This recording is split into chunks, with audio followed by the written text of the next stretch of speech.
Naririnig ka pa ba nila ipatay na? Yan ang hugot ni Vice Ganda sa pagbibigay ng eulogy sa burol ng isang taong pumanaw.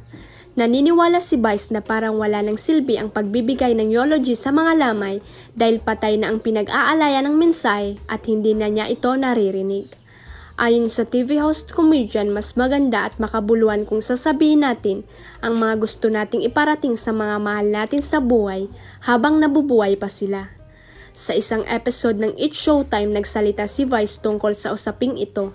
Anya, may mga pagkakataon na nasabi niya sa kanyang kaibigan na si Ann Curtis na parang gusto niyang magpa-eulogy habang buhay pa sila. Sinasabi ko nga kay Ann parang gusto kong magpa-eulogy, sabi niya.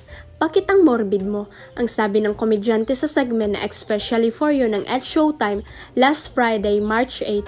Ito'y matapos na makiramay si Vice sa naulilang pamilya ng yumaong aktres na si Jacqueline Jose sa burol nito sa Arlington Memorial Chapel sa Quezon City. Patuloy niya, hindi kasi kapag eulogy yung namamatay yung malalapit na tao sa iyo, pamilya mo, best friend mo, ang dami nilang sinasabing magaganda tungkol sa iyo. Naririnig ka pa ba nila? Ipatay ka na Hindi ka nila maririnig, bakit hindi natin sabihin sa mga espesyal na okasyon pag birthday, diba? Ang punto ng Kapamilya TV host.